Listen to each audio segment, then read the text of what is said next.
चलिए, राजस्थान की फिजियोग्राफी के बारे में बात कर रहे थे और उसके अंदर हम पहला ये देख रहे थे sandy plains, great sandy plains के बारे में बात कर रहे थे। 2 पॉइंट्स मैं बता चुका था इसके बारे में और अब तीसरे पॉइंट के बारे में बात करता हूँ। तीसरा पॉइंट है इसका विस्तार। इसका विस्तार तकरीबन 1,75,000 स्क्वायर किलोमीटर में है। ये पूरा जो मैंने एक नंबर लिखा है, इसके जो सैंडी प्लेन्स जो हैं पूरी तकरीबन 1,75,000 स्क्वायर किलोमीटर्स के अंदर फैली हुई हैं। और अगर हम इस इलाके को अगर देखते हैं, राजस्थान के टोटल एरिया से डिवाइड करते हैं, तो टोटल हमें जो एरिया मिलता है वो मिलता है 58%। इस पॉइंट को थोड़ा ध्यान से समझिएगा, जो बताने चाह रहा हूँ मैं यहाँ पे। 58% कहने का मतलब ये हुआ कि अरावली हिल्स के जो वेस्ट में रीजन पड़ता है, ये अरावली हिल्स हो गए, अरावली हिल्स के वेस्ट में या मैं कहूँ पश्चिम में जो रीजन पड़ता है, अगर मैं इस पूरे रीजन को अगर नापता हूँ और टोटल एरिया से डिवाइड कर देता हूँ, तो जो मेरे पास आंसर निकल के आता है वो 58% निकल के आता है। लेकिन राजस्थान के और एक बात और बता दूं आपको, ये वाला इलाका ही जो है ये डेजर्ट कहलाता है राजस्थान का। ठीक है, तो लेकिन एक बात बता दूं आपको, यहाँ पे राजस्थान के डेजर्ट का जो कुल फैलाव है वो है 61.1%। अब ये कैसे हुआ भाई? रेगिस्तान तो यहाँ पे है और ये टोटल एरिया ही जब 58% है, तो राजस्थान के कुल एरिया के अंदर 61.1% का फैलाव कैसे हो गया डेजर्ट का? ये 3%, 3.1% अपने आप कैसे बढ़ गया? ईमानदारी से देखा जाए तो यहीं तक होना चाहिए डेजर्ट, इसका मतलब 58% होना चाहिए, लेकिन 61.1% कैसे हुआ? तो इसके लिए एक छोटा सा कंसेप्ट आप समझिए। इसको कंसेप्ट को कहते हैं मार्चिंग ऑफ डेजर्ट। ये क्या है? मार्चिंग का मतलब है जैसे मार्च पास्ट होती है, चलना। ठीक है, डेजर्ट चलता है। चलता कैसे है? जो विंड होती है वो अपने साथ मिट्टी को बहा के ले जाती है और जहां पे डेजर्ट नहीं होता वहां पे डेजर्ट बना देती है। दरअसल ये जो हमारी अरावली की पर्वतमाला है, ये अरावली हिली रीजन जो है, ये पूरी तरीके से कंटिन्यूस नहीं है, बराबर नहीं है, बीच में काफी सारी जगह से कटा फटा है। ठीक है, इसमें कई सारे पासेस हैं। तो जब हवा इस डायरेक्शन में बहती है, इधर से इधर को बहती है, तो कई सारी जगह से कटे फटे होने की वजह से यहाँ से काफी सारी रेत को उड़ा के वो कई हजारों सालों में यहाँ पे भी डिपॉजिट कर चुकी है। मतलब इन इलाकों में भी यहाँ पे रेत पहुंच चुकी है और जहां पे रेत होगी वहीं पे डेजर्ट होगा। ठीक है, तो इस वजह से इस इलाके से भी ज्यादा मात्रा में हमारे पास क्या है? रेतीला मैदान है। इस वजह से अगर पूछा जाए आपसे सवाल कि राजस्थान में के कुल क्षेत्रफल में डेजर्ट या रेगिस्तान का कुल कितना प्रतिशत फैलाव है, तो उसके लिए जवाब आएगा 61.1%। लेकिन अगर आपसे पूछा जाए कि ये वाला 1 नंबर का फिजियोग्राफिक रीजन राजस्थान के कुल एरिया का कितना प्रतिशत है, तो उसका आंसर आएगा 58। मेरे ख्याल से ये बात क्लियर हो चुकी होगी। ठीक है, 61.1 टोटल डेजर्ट का फैलाव है, जबकि 58% इस फिजियोग्राफिक रीजन का फैलाव है। ठीक, आगे बढ़ते हैं। यहाँ पे जो स्लोप है, इस अभी इसी रीजन की मैं बात कर रहा हूं, तो इस रीजन की जो स्लोप है जनरली वो इस डायरेक्शन में है। देखिएगा गौर से इधर को है। अगर हमें किसी जगह की स्लोप के बारे में फाइंड करना हो, तो सबसे बेहतर तरीका है वहां पे बहने वाली नदियों को आप देख लें। नदियां जिस डायरेक्शन में बहती हैं वही उस जगह की स्लोप होती है। लेकिन अब इस इलाके के अंदर नदियां तो बहुत कम है, केवल एक ही मेजर नदी है, लूणी। ठीक है, और लूणी भी इसी डायरेक्शन में बहती है। तो हम कह देंगे कि इस डायरेक्शन की जो जनरल स्लोप है, देखिए किसी भी जगह की जनरल स्लोप कही जाती है। मैं ये नहीं कह सकता कि पूरी तरीके से यही स्लोप होगी, हो सकता है कुछ जगह पे ऐसे हो, कुछ जगह पे ऐसे हो सकता है, लेकिन जनरली जो स्लोप होगी वो इस डायरेक्शन से इस डायरेक्शन में, मतलब ये डायरेक्शन कौन सी है? नॉर्थ ईस्ट से साउथ वेस्ट में। ठीक है, तो जो स्लोप है यहाँ की, स्लोप जो है नॉर्थ ईस्ट से साउथ वेस्ट में है, जनरल स्लोप। ठीक है, मतलब उत्तर पूर्वी दिशा से दक्षिण पश्चिमी दिशा की ओर। ठीक है, ये यहाँ की स्लोप है और यहाँ पे जो बहने वाली प्रोमिनेंट नदी है, मतलब एक मुख्य नदी है, उसका नाम है लूणी। काफी ज्यादा फेमस नदी है। राजस्थान की जब नदियों की बात करेंगे तब इसकी हम डेफिनेटली चर्चा करेंगे। ठीक है, तो यहाँ पे नदी बहने वाली है लूणी। एक और नदी है घग्गर।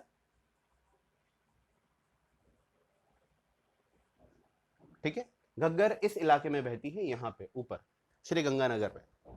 ठीक है, वो आती है शिवालिक से, और शिवालिक से आने के बाद वो इधर को निकल जाती है पाकिस्तान के अंदर। वो बस बहुत ज्यादा काम की नहीं है, बट क्योंकि दो ही नदियां हैं इस वजह से उसको भी पढ़ना पड़ता है। ठीक है, घग्गर। ठीक है, इसके ऊपर भी हम बात करेंगे थोड़ी देर बाद। तो दो दो इंपॉर्टेंट नदियां हैं, सबसे ज्यादा इंपॉर्टेंट लेकिन लूणी है इस इलाके के अंदर।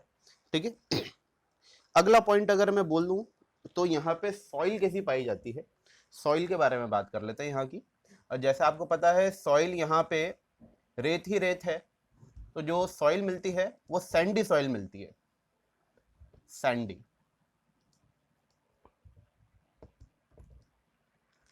यहां पाई जाने वाली सॉइल सैंड इन नेचर, बालू कहते हैं इसे हिंदी के अंदर। ठीक है, यहाँ मिलने वाली जो सॉइल है वो सैंडी है। और जो सैंडी सॉइल होती है उसके बारे में आपको कुछ बातें बता देता हूं। इस सॉइल के जो पार्टिकल्स होते हैं वो सबसे बड़े होते हैं। सभी सॉइल्स में इसके पार्टिकल्स सबसे बड़े होते हैं। अब आप एक काम कीजिए, जो रेत होती है जैसे मकान वगैरह को बनाने के लिए जो यूज होती है वो तकरीबन ऐसी कुछ होती है, बालू ही होती है, वो सैंडी होती है वो नेचर में। उसको लीजिए, उसके देखिए आप पार्टिकल कितने बड़े होते हैं। ठीक है, एक काली मिट्टी ले लीजिए और एक इसको ले लीजिए, पार्टिकल्स देख के पता लग जाएगा सबसे बड़े पार्टिकल होते हैं। अगर पार्टिकल बड़े होते हैं तो क्या होगा, जब हम उसमें पानी डालते हैं तो एकदम से एब्जॉर्ब कर लेता है। ठीक है, आप कभी देखिएगा, लेके आइएगा रेत को जो मकान बनाने वगैरह में यूज होती है, उसके अंदर आप पानी डालेंगे एकदम से झट से नीचे चला जाएगा। ठीक है, तो इस वजह से इसका जो वाटर एब्जॉर्प्शन कैपेसिटी होती है वो हाईएस्ट होती है।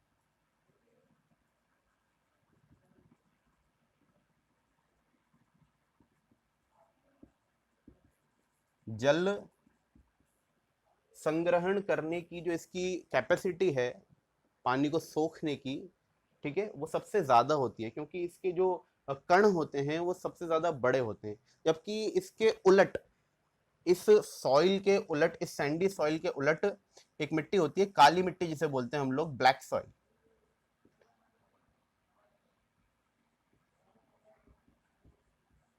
ब्लैक सॉइल, ठीक है, उसकी प्रॉपर्टी इससे बिल्कुल उल्टी होती है। उल्टी होने का मतलब उसके पार्टिकल होते हैं सबसे छोटे होते हैं, सबसे छोटे होने की वजह से उसकी जो वाटर एब्जॉर्प्शन कैपेसिटी होती है वो लोवेस्ट होती है।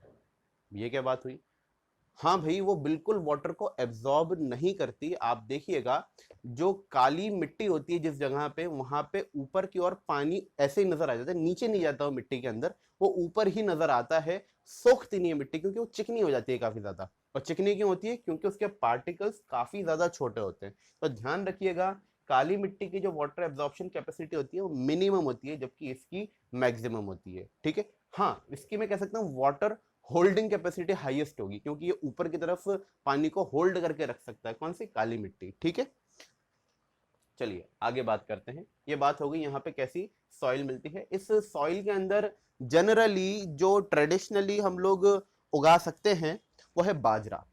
इस प्रकार की सॉइल में जो जनरली उगाया जा सकता है वो है बाजरा। ठीक, आगे एक बात करता हूं आप लोगों से। ये पूरा का पूरा एरिया यहाँ पे सैंडी सॉइल है, लेकिन यहाँ पे खासतौर से इस रीजन में गंगानगर और हनुमानगढ़ में भले ही यहाँ सैंडी सॉइल है, लेकिन क्योंकि हम यहाँ पे पंजाब के साइड से इंदिरा गांधी नहर परियोजना ला चुके हैं राजस्थान में, यहाँ पे काफी ज्यादा अच्छा इरिगेशन है। इरिगेशन की वजह से सैंडी सॉइल को हम फर्टाइल बना सकते हैं, और ऐसा हुआ है। इस वजह से श्री गंगानगर को राजस्थान का अन्न का कटोरा कहा जाता है। अन्न का कटोरा, अन्न का कटोरा क्यों कहा जाता है, क्योंकि यहाँ पे काफी अच्छी इरिगेशनल फैसिलिटीज हैं।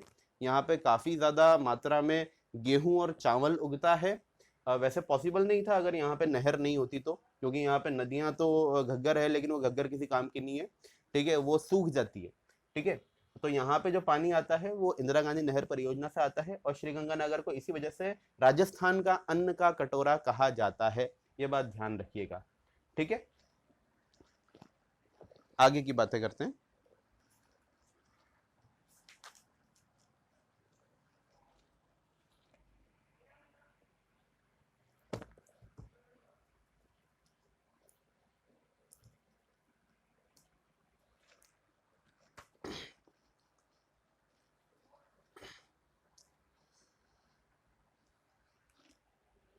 अब मैं ये बात बताना चाहता हूं आपको कि इसको हमने यहीं से क्यों डिवीजन माना।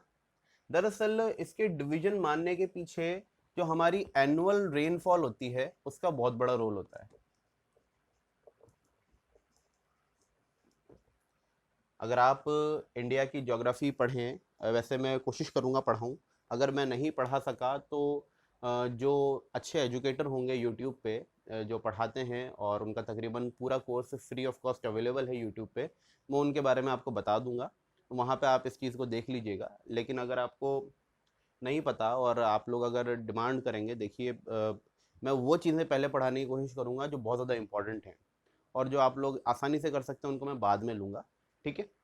तो मैं बताता हूँ थोड़ा सा ज्योग्राफी के बारे में, इंडिया की ज्योग्राफी के बारे में बताता हूँ। जब रेनफॉल आती है इंडिया के अंदर और खासतौर से राजस्थान के अंदर, तो वो इस डायरेक्शन से भी आती है, इस डायरेक्शन से भी आती है, ठीक है। जो जुलाई और अगस्त का महीना होता है उसके अंदर जो रेनफॉल आती है वो इधर से भी आती है और इधर से भी आती है। इधर वाली रेनफॉल जब आती है इस साइड से तो वो केवल यहीं पे बरसात होकर रह जाती है, और बाकी के जो बादल होते हैं, क्योंकि हमारी अरावलीज जो हैं वो इस डायरेक्शन के पैरेलल में पड़ती हैं, इधर से ही आती हैं और इधर ही पड़ती हैं, तो ये उनको रोक नहीं पाती बादलों को, और वो जनरली पास ओवर हो जाते हैं। यहाँ पे बरसात नहीं होती बिल्कुल भी, ठीक है, उनकी वजह से। जबकि इधर से जो आते हैं बादल, तो वो यहाँ पे सबसे ज्यादा बरसात करते हैं, और धीरे धीरे धीरे धीरे यहाँ से कम होती जाती है बरसात, ठीक है। तो रेनफॉल को जो देखा जाता है वो दरअसल देखा जाता है कि वहां पे कितनी सेंटीमीटर या में बरसात हो रही है, ठीक है। तो यहां पे एक इमेजिनरी लाइन ड्रॉ की गई इस जगह पे, इस इमेजिनरी लाइन को नाम दिया गया 50 सेंटीमीटर, ठीक है। इसका मतलब ये हुआ कि इसके इधर 50 सेंटीमीटर से कम रेनफॉल होती है और इसके इधर 50 सेंटीमीटर से ज्यादा रेनफॉल होती है, ठीक है। और इस 50 सेंटीमीटर की एनुअल रेनफॉल को एक डिवीजन मान लिया। किस चीज का डिवीजन मान लिया? रेगिस्तान को बाकी राजस्थान से अलग करने वाला। दोबारा कह रहा हूं, 50 सेंटीमीटर एनुअल रेनफॉल की जो इमेजिनरी लाइन है, इसको डिवीजन मान लिया गया किस किस के बीच में? रेगिस्तान के बीच में और बाकी के राजस्थान के बीच में। और ये किसने माना? ये माना हमारे राष्ट्रीय किसान आयोग ने।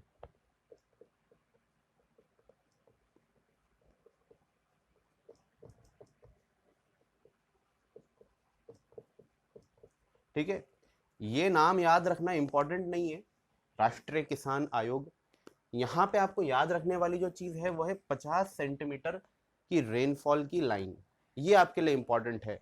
मैं इसको इसलिए कोट किया है क्योंकि ये एक सरकारी दस्तावेज में दर्ज है, और सरकारी दस्तावेज में दर्ज होने की वजह से ये चीज परफेक्ट है अपनी जगह पे। 50 सेंटीमीटर को ही हम इसमें डिवीजन मानेंगे। इधर के राजस्थान का, इधर के राजस्थान मतलब डेजर्ट जो हमारा एरिया है, और बाकी के राजस्थान का हम यही डिवीजन मानने वाले 50 सेंटीमीटर रेनफॉल की लाइन को, ठीक है। इस बात को ध्यान रखिएगा, बहुत इंपॉर्टेंट है, क्वेश्चन आ जाते हैं कभी कभी इसके ऊपर, ठीक है। अगला पॉइंट, ये जो पूरा का पूरा रीजन है, ये जो मैंने रीजन बताया है, इसके अंदर टोटल नंबर ऑफ डिस्ट्रिक्ट्स जो आती हैं वो 12 डिस्ट्रिक्ट्स आती हैं। मैंने आपको कहा था आप एटलस ले लें, अगर एटलस नहीं है तो पॉलिटिकल मैप खोल लें राजस्थान का, आपको इजीली गूगल पे मिल जाएगा, और वहाँ पे आप देखें तो आपको 12 डिस्ट्रिक्ट्स जो इस साइड की हैं वो नज़र आ जाएंगी। अगर आपको समस्या हो रही है तो मैं उनके नाम भी बता देता हूँ आपको, आप किस तरीके से उनको देख सकते हैं। श्रीगंगानगर, हनुमानगढ़, देन बीकानेर, जैसलमेर, बाड़मेर, जालौर, इधर की तरफ जाता हूं तो चूरू आता है यहाँ पे, यहाँ सीकर आएगा, यहाँ झुंझुनू आएगा, ठीक है, यहाँ नागौर आ जाएगा, इस जगह पे जोधपुर आ जाएगा, ठीक है, यहाँ पे कहीं पाली आ जाएगा, और हो सकता है एक दो डिस्ट्रिक्ट मेरे से मिस हो रही हो। तो आप देख लीजिएगा टोटल 12 डिस्ट्रिक्ट्स हैं। मैं एक बार आपको नाम बता देता हूँ डिस्ट्रिक्ट्स के। जैसे मैंने बताया अभी आप लोगों को, Sriganganagar, Hanumangarh, then after that Bikaner, Jaisalmer, Jodhpur, Barmer, ठीक है, उसके बाद जालौर आ गया यहाँ पे, जालौर के बाद यहाँ पे पाली आ गया, देन आफ्टर दैट नागौर आ गया, देन चूरू आ गया, मैंने सारे बताए थे, झुंझुनू आ गया, सीकर आ गया, ठीक है, मैंने सारे ही बता दिए थे, टोटल 12 हैं। ध्यान रखिएगा इसमें सिरोही नहीं आता। आप जब फिजियोग्राफिक डिवीजन देखेंगे तो यहाँ पे इस जगह पे कहीं ना कहीं सिरोही नजर आता है, लेकिन वो सिरोही जो है वो इस वाले रीजन में लाए नहीं करता, फर्स्ट वाले फिजियोग्राफिक डिवीजन में नहीं आता है सिरोही, ध्यान रखिएगा, ठीक है। कई बार वो क्वेश्चन में गड़बड़ यही कर देता है, सिरोही नहीं आता, क्योंकि वहां तो एनुअल रेनफॉल जो होती है वो 50 से ज्यादा होती है, ठीक है, इसलिए उसको हम इसमें इंक्लूड नहीं करने वाले। चलिए अब आगे की बात करते हैं।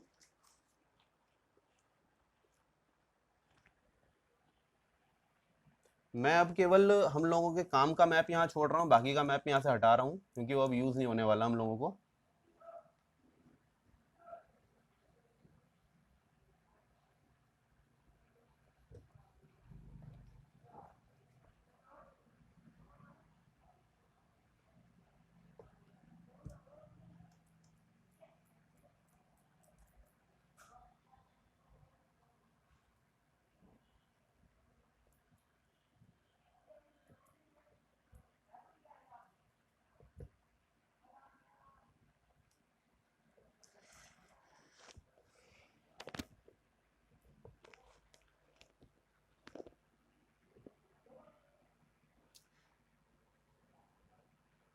मेरे इंटरेस्ट का रीजन जो है वो अब यही है, ठीक है। आज मैं केवल इसी के ऊपर बातें करूंगा, और इससे ज़्यादा मैं आज बात नहीं कर पाऊंगा, क्योंकि वीडियो बहुत ज़्यादा लंबा हो जाएगा, ठीक है। तो जैसा मैंने आप लोगों को पहला पॉइंट बताया था, ये जो रीजन है ये दो एरियाज में डिवाइडेड है, एक तो एरिड रीजन और एक है सेमी एरिड रीजन। मैंने आपको उस समय बताया था कि पानी की उपलब्धता के ऊपर हम एरिड या सेमी एरिड बोलते हैं। पानी की उपलब्धता मतलब रेनफॉल के ऊपर ही हम इसको एरिड या सेमी एरिड बोलते हैं। अभी मैंने आपको बताया ये जो लाइन है ये 50 सेंटीमीटर की लाइन है, मतलब इसके इधर एनुअल जो रेनफॉल होती है 50 सेंटीमीटर से कम होती है, इधर की तरफ 50 सेंटीमीटर से ज्यादा होती है। लेकिन इसके अंदर क्योंकि 50 से कम होती है तो भाई कितनी कम होती है? कम होती है, 40 भी होती है, 30 भी होती है, 20 भी होती है। इसके अकॉर्डिंग यहाँ पे हमने एक और डिवीजन किया है, हमने यहाँ पे एक और इमेजिनरी लाइन बनाई है इस तरीके से, जो है 25 सेंटीमीटर की लाइन। ध्यान रखिएगा ये 50 सेंटीमीटर की लाइन है, ये 25 सेंटीमीटर की लाइन है, ठीक है। तो ये वाला हमारा जो फिजियोग्राफिक रीजन है ये दरअसल दो हिस्सों में टूटा हुआ है, एक जिसके 25 सेंटीमीटर रेनफॉल कम होती है, एक जिसमें 25 से 50 के बीच में होती है, ठीक है। इसको जो हमने नाम दिया है, इसको हमने नाम दिया है, ये जो फर्स्ट वाला पॉइंट है इसको हमने नाम दिया है एरिड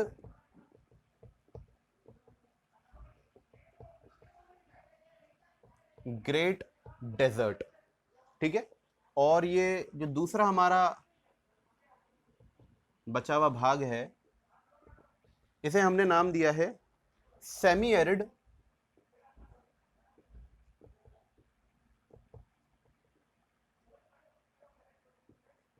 लेसर डेजर्ट, शुष्क रेतीला प्रदेश, अर्ध शुष्क रेतीला प्रदेश, ठीक है। हिंदी के अंदर शुष्क रेतीला प्रदेश, अर्ध शुष्क रेतीला प्रदेश 1 और 2, ठीक है। अब क्योंकि मैंने 1 और 2 डिवीजन इसके फर्दर कर दिए, तो अब मुझे पहले एक पढ़ना पड़ेगा, उसके बाद मुझे ये दूसरा नंबर पढ़ना पड़ेगा। तो अब मेरा जो इंटरेस्ट रहेगा वो किस पर रहेगा? इस 1 नंबर पे, ठीक है। चलिए आगे की बातें करते हैं। अब ये जो मेरा पहला वाला है एरिड ग्रेट डेजर्ट, ये एरिड ग्रेट डेजर्ट ये दिख रहा है आप लोगों को यहाँ पे, इसको भी फर्दर 2 डिवीजन किए गए हैं इसके भी। वो किस तरीके से किए गए हैं जरा समझना, क्योंकि इसके नाम से पता लग रहा है ये ग्रेट डेजर्ट है और ये एरिड है। एरिड मतलब बिल्कुल सूखा, बिल्कुल सूखा मतलब यहाँ पे मुझे क्या नजर आएगा, दूर दूर तक केवल रेत ही रेत नजर आएगी। लेकिन यहाँ पे इस इलाके के अंदर केवल रेत ही रेत नहीं है, कुछ ऐसी जगह भी है जहाँ पे जमीन के ऊपर आपको चट्टाने नजर आ जाती हैं, पत्थर नजर आ जाते हैं, वहां रेत नहीं है। तकरीबन 65 स्क्वायर किलोमीटर का एरिया है इस रीजन के अंदर जहां पे मुझे रेत नहीं मिलती। दोबारा कह रहा हूं, इस रीजन के अंदर, एरिड ग्रेट डेजर्ट के अंदर एक रीजन है छोटा सा 65 स्क्वायर किलोमीटर का, जहां पे मुझे रेत नहीं मिलती, इसलिए उसको हिंदी में कहा जाता है बालुका स्तूप मुक्त प्रदेश। ठीक है, इसके अंदर एरिड ग्रेट डेजर्ट में, एरिड ग्रेट डेजर्ट में एक इस तरीके से ये रीजन है, जो कि तकरीबन उल्टे ट्रायंगल की आकृति लिए हुए है, मतलब इसका जो शेप है तकरीबन उल्टे ट्रायंगल का है, और इस उल्टे ट्रायंगल को नाम दिया गया है बालुका स्तूप मुक्त, मतलब फ्री है। इंग्लिश में बोलते हैं इसे sand dune free tract. Sand dune free, मुक्त मतलब फ्री, ट्रैक्ट बोलते हैं इसे, इस रीजन को। और बाकी का जितना रीजन बचा वो सारा का सारा रेत ही रेत है। ठीक है, तो उसको बालुका स्तूप युक्त प्रदेश, युक्त मतलब उसके साथ, सैंड ड्यून ट्रैक्ट या सैंडी ट्रैक्ट भी बोलते हैं, सैंड ड्यून ट्रैक्ट। मतलब ये जो मैंने रीजन बनाया एरिड ग्रेट डेजर्ट, इसको मैंने 2 रीजन्स में डिवाइड किया है। पहला मैंने बोला बालुका स्तूप मुक्त प्रदेश, ये रीजन, और दूसरा मैंने बोला बालुका स्तूप युक्त प्रदेश, जो कि है मेरा बाकी वाला रीजन। ठीक है, इससे पहले मैं आपको बता दूं कि ये जो मेरा एरिड ग्रेट डेजर्ट है, ये वाला रीजन, एरिड ग्रेट डेजर्ट जो है वह किन किन डिस्ट्रिक्ट्स के अंदर लाई करता है, मैं जरा सी उनकी जानकारी दे देता हूं आपको। ये मेजरली जैसलमेर और बीकानेर, अगर आप मैप लेके बैठे हैं तो आपको दिख रहा होगा, यहाँ पे मेरा जैसलमेर आता है, यहाँ पे मेरा बीकानेर आता है, तकरीबन तकरीबन उन दोनों को तो पूरा ही करता है ये वाला एरिया। मैं एरिड ग्रेट डेजर्ट की बात कर रहा हूँ। ठीक है, मैं शुष्क रेतीले प्रदेश की बात कर रहा हूँ। इसके अंदर बीकानेर और जैसलमेर तो तकरीबन तकरीबन पूरा आता ही है। यहाँ लिख रहा हूँ बीकानेर और जैसलमेर तो पूरा पूरा आता ही है। लेकिन देखिए ये जो मैंने 25 सेंटीमीटर की जो रेखा बनाई है, ये डिस्ट्रिक्ट्स के अकॉर्डिंग तो बनाई नहीं है भाई। डिस्ट्रिक्ट्स के अकॉर्डिंग तो रेनफॉल होती नहीं है, वो कहीं कहीं पे ऐसा भी हो सकता है कि डिस्ट्रिक्ट्स कहीं कहीं कट रही हो बीच में, तो ऐसा है। काफी सारी डिस्ट्रिक्ट्स ऐसी भी हैं आसपास की जो पार्शियली आती हैं, मतलब अंशतः आती हैं। वो कौन कौन सी हैं जरा उनके बारे में बात कर लेता हूं। चूरू, नागौर, जोधपुर और बाड़मेर। चूरू, नागौर, जोधपुर और बाड़मेर,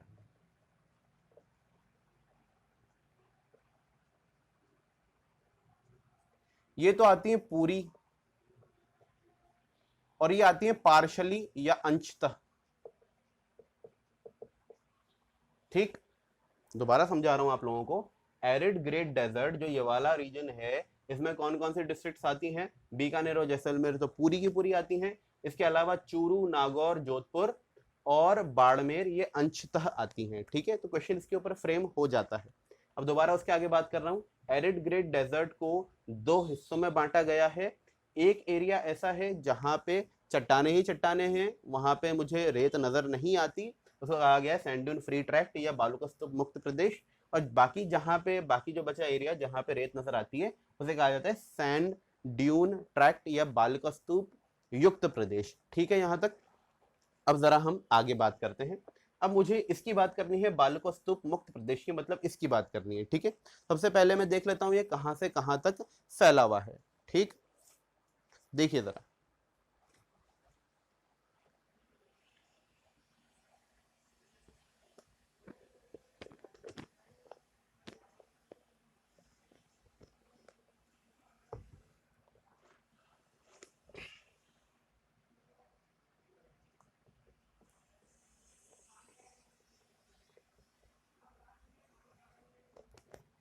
इसका जो एक्सटेंशन है वह ज्यादा से ज्यादा तो जैसलमेर में है। ठीक है, जैसलमेर में ये रामगढ़ से शुरू होता है, ये जो पॉइंट है ये रामगढ़ है। ठीक है, मैं यही नहीं, यहां मैं अलग लिख देता हूं, रामगढ़ ये जैसलमेर में है। और जैसलमेर में शुरू होता हुआ तकरीबन तकरीबन जैसलमेर तक ही है, उससे ज्यादा वैसा नहीं है, लेकिन फिर भी आपको आगे का बता देता हूँ। जैसलमेर से लेके ये पोखरण, पोखरण बहुत फेमस जगह है जैसलमेर के अंदर, ये अधिकतर तो यहाँ फैला हुआ है जैसलमेर में, रामगढ़ से पोखरण के बीच में। लेकिन ये जो लास्ट पॉइंट है ये जोधपुर में पड़ता है। कहने का मतलब ये हुआ कि रामगढ़ से पोखरण तो जैसलमेर में पड़ता है, लेकिन ये थोड़ा सा और एक्सटेंडेड है, वो एक्सटेंशन है फलौदी तक। ये जो पॉइंट है दरअसल ये वाला, ये है फलौदी, और फलौदी पड़ता है जोधपुर में। ठीक, मैंने बोला यहां से स्टार्ट होता है रामगढ़ से, बीच में जहां पे जैसलमेर खत्म होता है पोखरण तक, लेकिन थोड़ा बहुत एक्सटेंशन और आगे तक है जोधपुर के अंदर। कहां तक है? फलौदी के अंदर। और ये जो नीचे वाला पॉइंट है ये पड़ता है बाड़मेर में। बाड़मेर में जगह का नाम है बालोतरा, ये जो जगह का नाम है इसका नाम है बालोतरा।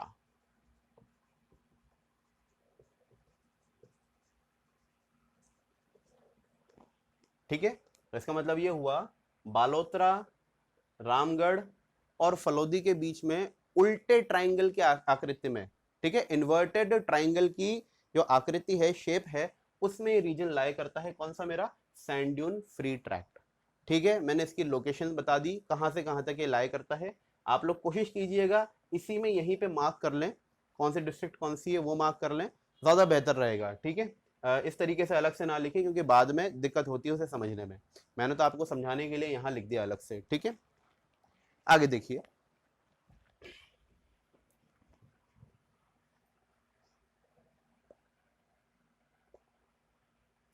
अब क्योंकि यहाँ पे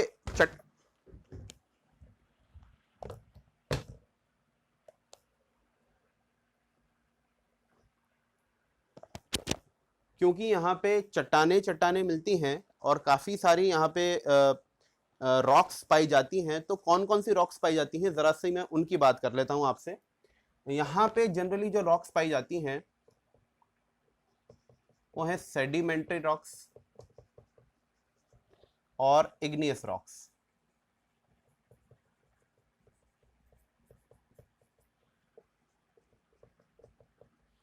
यहाँ पे जो रॉक्स पाई जाती हैं, एक सेकेंड, यहाँ पे जो रॉक्स पाई जाती हैं इस इलाके के अंदर, क्योंकि यहाँ पे चट्टाने ज़्यादा हैं, वो जनरली कौन सी पाई जाती है? Sedimentary and igneous.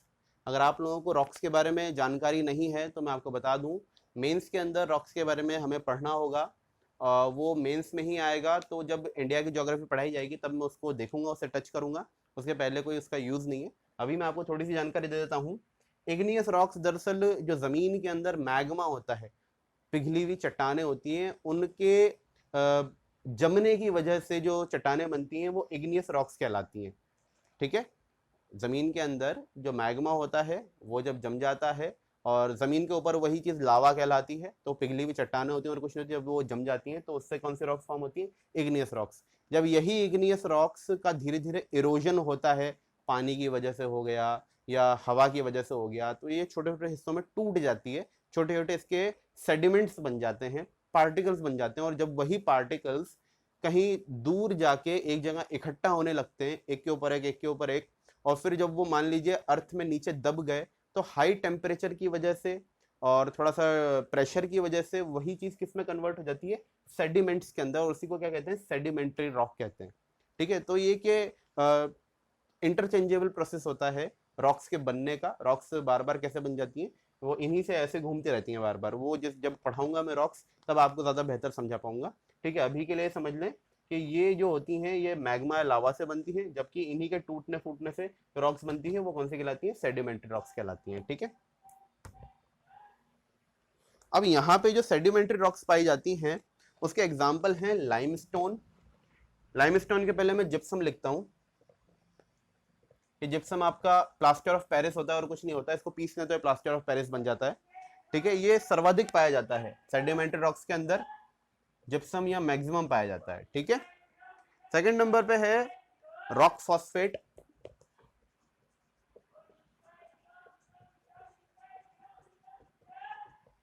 और थर्ड नंबर पे यहां जो पाई जाती है वो है लाइमस्टोन। ये सारी की सारी जो रॉक्स हैं दरअसल हमें मिनरल्स में पढ़नी होती है। जब हम लोग राजस्थान के मिनरल्स की स्टडी करते हैं तो वहाँ पे इनका क्या क्या लोकेशन है एग्जैक्टली, वो किस तहसील वगैरह या गांव वगैरह के अंदर पड़ती है, उन सब की हम बात करेंगे, लेकिन वहाँ करेंगे, यहाँ मैं बात नहीं करने वाला उनके बारे में। ठीक है, तो सेडिमेंट्री रॉक्स ये वाली पाई जाती हैं, जबकि इग्नियस रॉक्स यहाँ पे ग्रेनाइट और रायोलाइट पाई जाती है।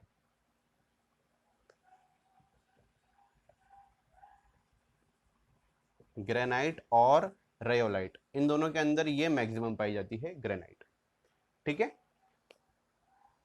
अब इनके बारे में बता दूं ये चट्टानें कब बनी थी। तो इन चट्टानों के बारे में बुक्स के अंदर अलग अलग जानकारियां दी गई हैं, लेकिन जो मुझे सबसे ज्यादा ऑथेंटिक लगी जानकारी इन रॉक्स के फॉर्मेशन के जो पीरियड की, वो मुझे एनसीईआरटी में मिली। एनसीईआरटी में मुझे मिला ये बनी थी, ये रॉक्स बनी थी, इनका फॉर्मेशन हुआ था मीसोजोइक एरा में। अब ये क्या चीज है मीसोजोइक एरा? एक टॉपिक है आप लोगों के मेंस में, earth and it's geological time scale. उस टाइम स्केल के अंदर अलग अलग वो दे रखे हैं, युग दे रखे हैं कि पृथ्वी का निर्माण किस प्रकार हुआ, किस किस काल में क्या क्या चीजें घटित हुई। तो उसी के अंदर से एक काल जो है वो है मीसोजोइक एरा। ठीक है, उसी टाइम पीरियड में से एक टाइम पीरियड है मीसोजोइक एरा। ये तकरीबन 180 मिलियन ईयर्स पहले का है, नहीं sorry 250 million years, 250 million years पहले की बात है। तब ये चट्टानें बनी थी तकरीबन मीसोजोइक इरा। मीसोजोइक इरा के अंदर भी फर्दर डिवीजन होता है। इसके अंदर बता देता हूँ आपको, जोरासिक एज आती है, क्रिटेशियस एज आती है। इनके बारे में किताबों में दिया हुआ है कि यहाँ पे जो चट्टानें बनी थी वो जोरासिक पीरियड में बनी थी, क्रिटेशियस पीरियड में बनी थी, और इनका भी आगे फिर फर्दर डिवीजन होता है, लेकिन इतना मैं डीप में जाने वाला नहीं हूँ। तो मैं केवल आपको ये बता रहा हूँ यहाँ पे जो चट्टानें हैं वो मीसोजोइक इरा की हैं। ठीक है, और मीसोजोइक इरा के अंदर भी अगर पर्टिकुलर आपसे पीरियड की बात करें तो आप बोल लीजिएगा जुरासिक पीरियड की। जुरासिक, जुरासिक पार्क जो मूवी आई थी, जुरासिक पीरियड, दरअसल ये वो पीरियड है जब डायनासोर्स पृथ्वी पर रहा करते थे, मेसोजोइक एरा के अंदर जुरासिक पीरियड। ठीक है, ये तब की बनी हुई चट्टानें हैं यहाँ पे। ठीक है, और अगर आप लोग एनसीईआरटी को ही देखेंगे तो एनसीईआरटी के अंदर एक बात और बड़ी गजब की लिखी हुई, क्या पता आप लोगों से पूछ ले। ठीक है, लेकिन वो आप लोगों को पता होना चाहिए, क्योंकि देखिए क्वेश्चन बन सकता है वहां पे। ये जो चट्टानें हैं, यहाँ पे जो चट्टानें मिली हैं, ऐसा नहीं है कि केवल चट्टानें वो यहाँ पे हैं। दरअसल यहाँ पे जो चट्टान है वो थोड़ी सी ऊपर है, इस वजह से उनके ऊपर मिट्टी जो है वो जम नहीं पाई।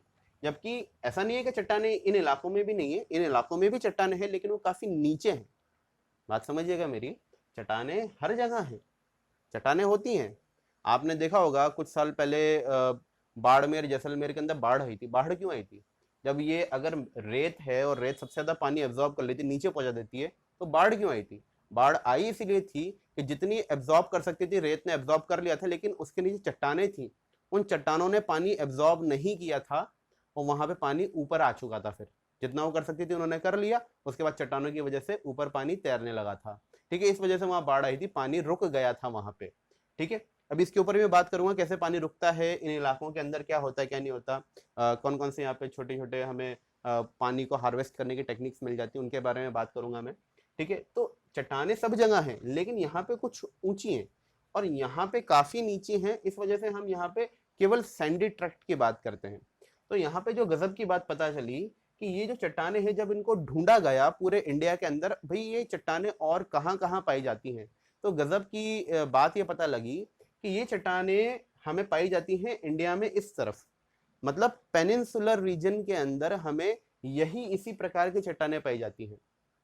तो जब साइंटिस्ट ने तलाश किया इसको आगे और इसके ऊपर जब जानकारी जुटाई, तो पता ये चला कि दरअसल हमारे जो राजस्थान का ये वाला जो रीजन है, जो जिसको हम आज के समय डेजर्ट बोलते हैं, दरअसल इसके नीचे की जो चट्टाने हैं ये और कहीं की नहीं, हमारे जो हमारा पेनिनसुलर इंडिया है उसी का एक एक्सटेंशन है। और ये बात आपके 11th क्लास की एनसीईआरटी में लिखी हुई है, मैं अपनी तरफ से बना के नहीं बोल रहा हूँ, आप चेक कीजिएगा, आपको इजीली मिल जाएगा। आप थार डेजर्ट पढ़ते हैं 11th क्लास एनसीईआरटी के अंदर, तो आपको वहाँ इजीली मिल जाएगा। ये जो हमारा डेजर्ट के नीचे की जो चट्टाने हैं ये और कुछ नहीं है, इसी का एक्सटेंशन है हमारे पेनिनसुलर इंडिया का। तो ये बात ध्यान रखिएगा, क्वेश्चन बन सकता है कि वो किसका एक्सटेंशन है। ठीक है, चलिए आगे की बात करते हैं। तो ये तो मेरा हुआ सैंड ड्यून फ्री ट्रैक्ट। ठीक है, सैंड ड्यून फ्री ट्रैक्ट मैंने इसकी बात कर ली। अब बाकी बचा हुआ इलाका जो कि बहुत सारे लोगों के जहन में चलता है कि भाई रेत, रेत से ही तो हम राजस्थान को एसोसिएट करते हैं, मिट्टी के बड़े बड़े धौरे, ठीक है, सॉरी रेत के बड़े बड़े धौरे, तो उन्हीं से हम एसोसिएट करते हैं राजस्थान को, तो हम उन्हीं की बात करने वाले हैं अब। ठीक है, तो हम दूसरे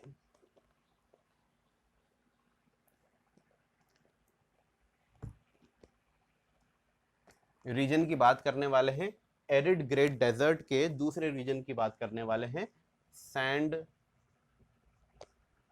ड्यून ट्रैक्ट या बालू का स्तूप युक्त प्रदेश, जो बाकी का बचा हुआ इलाका है हम उसकी बात करने वाले हैं। ठीक है, आपको पता है कि वो वैसे कहाँ कहाँ फैला हुआ है, इनके अंदर भी है, जैसलमेर के अंदर भी है, जोधपुर के अंदर भी है, बाड़मेर में भी है, इधर की तरफ तो बाकी मैंने आपको डिस्ट्रिक्ट लिखाई दी थी। ठीक है, तो आपको उसके बारे में ज़्यादा सोचने की आवश्यकता नहीं है, बस इस इलाके को लेस कर दीजिएगा, जो हमने पहले बड़े इलाके को लिखा था उसमें से छोटे से इलाके को लेस कर दीजिएगा, बाकी जितना इलाका है वो सारा का सारा मेरा सैंड ड्यून ट्रैक्ट कहलाता है। ठीक है, अब जो सैंड ड्यून ट्रैक्ट है, जो सैंड ड्यून ट्रैक्ट है, एक सेकेंड,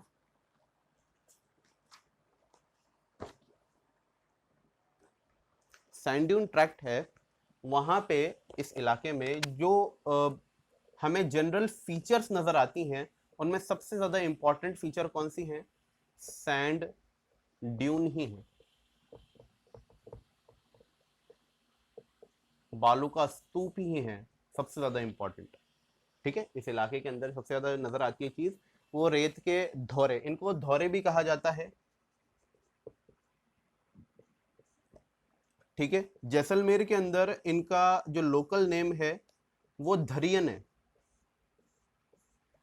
धरियन नाम इसलिए है इनका, वैसे मुझे एग्जैक्टली तो नहीं पता कि भाई इनका नाम धरियन क्यों है, लेकिन दरअसल जैसलमेर के अंदर जो चलने वाले धौरे होते हैं, चलने वाले जैसा मैंने आपको बताया था थोड़ी देर पहले, मार्चिंग ऑफ सैंड के अंदर मैंने आपको बताया, मार्चिंग ऑफ डेजर्ट के अंदर बताया था आपको कि जो डेजर्ट होता है वो एक जगह से दूसरी जगह चलता है जब मिट्टी उसको उड़ा के ले जाती है। तो ये चलने वाले जो धौरे होते हैं उनको नाम दिया गया है धरियन, और ये नाम स्पेशल है जैसलमेर के अंदर, ये जैसलमेर के अंदर इनको नाम दिया गया है, इन्हीं सैंड ड्यून्स को धरियन। ठीक है, ये बात याद रख लीजिएगा।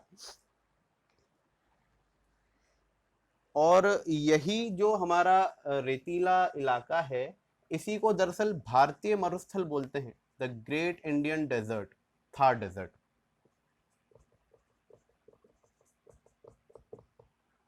ये वाला इलाका जो है सैंड ड्यून ट्रैक्ट को ही भारतीय मरुस्थल या मैं कहूं the great Indian Thar desert.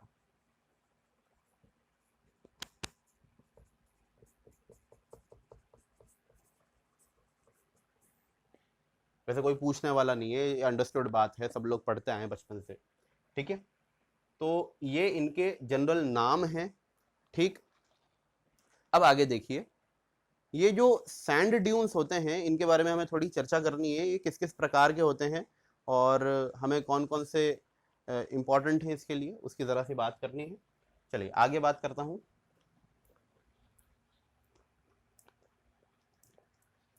ये जो सैंड ड्यून्स होते हैं इनके भी कई प्रकार होते हैं। इनके जो फॉर्मेशन होता है उसके बेसिस पे, ये किस प्रकार से बने हैं, इनका शेप क्या है, उसके बेसिस पे इनका भी क्लासिफिकेशन होता है अलग अलग। किन चीज का? सैंड ड्यून्स की बात कर रहा हूं मैं बात कर रहा हूं इन सैंड ड्यून्स की।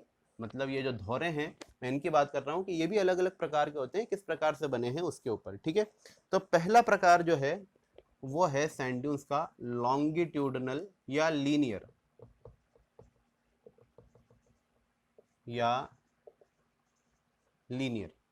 हिंदी में बोलते हैं इन्हें अनुदैर्ध्य,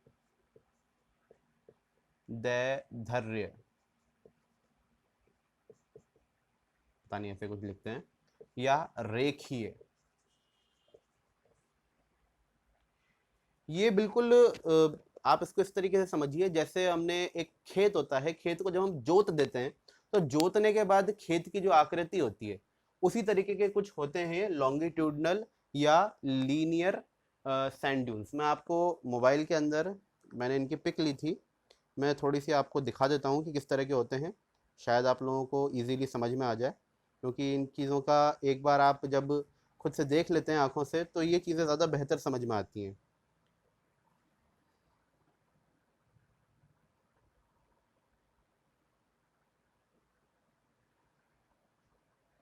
ये देखिए,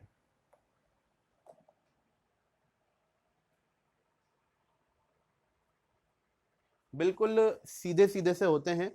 ठीक है, और बिल्कुल जैसे हमने खेत जोत दिया हो उस तरह के होते हैं, लॉन्गिट्यूडनल या लीनियर। ठीक है,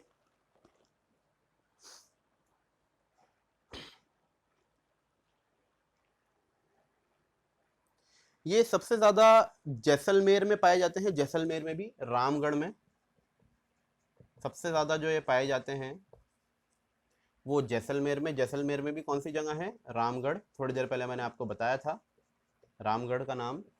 ठीक है, रामगढ़ में सबसे ज्यादा पाए जाते हैं ये। सेकंड नंबर पे बाड़मेर में भी ये पाए जाते हैं, लेकिन आपको याद जैसलमेर ही रखना है इनके लिए, क्योंकि जैसलमेर ही इसमें ज़्यादा काम आएगा आपको और इसी पे से क्वेश्चन बनने की संभावना है। ठीक है, लॉन्गिट्यूडनल। इन्हीं में अगर मैं आगे बात करता हूँ तो बात बहुत ध्यान से सुनिएगा। जैसा मैंने आपको बताया कि ये जुते हुए खेत की तरह होता है और इनके बीच में क्या होता है, कभी बीच में कॉरिडोर सा बन जाता है, आसपास दो ऊंचे से होते हैं और बीच में कॉरिडोर बन जाता है। और वो जो कॉरिडोर होता है वो समतल प्रदेश होता है, जब थोड़ी बहुत बारिश होती है तो उसके अंदर आगे पानी जमा हो जाता है। मैं क्या कह रहा हूँ, दोबारा सुनिए। ये जो कॉरिडोर होता है इसके अंदर जब बारिश होती है तो वहां पे आके पानी जम जाता है। पानी क्यों जमता है? जैसा मैंने अभी आपको बताया, कहने को भले यहाँ पे रेगिस्तान है लेकिन नीचे यहाँ पे अभी भी क्या है, चट्टाने तो हैं। उन चट्टानों की वजह से पानी नीचे नहीं जा पाता ज़्यादा और वहाँ पे जम जाता है। जमने की वजह से वहाँ पे जो हमें जो एक नई हमें फिजियोग्राफिक जो चीज़ नज़र आती है वहाँ पे, उनको हमने नाम दिया है रण। जो रण ऑफ कच्छ है ये वही है, इसको हिंदी में रण बोलते हैं। ठीक है, ये हमें वहाँ पे एक नई चीज़ नज़र आती है। इन्हीं के लिए एक और नाम यूज़ किया गया है, एक सेकंड, पलाया लेक्स।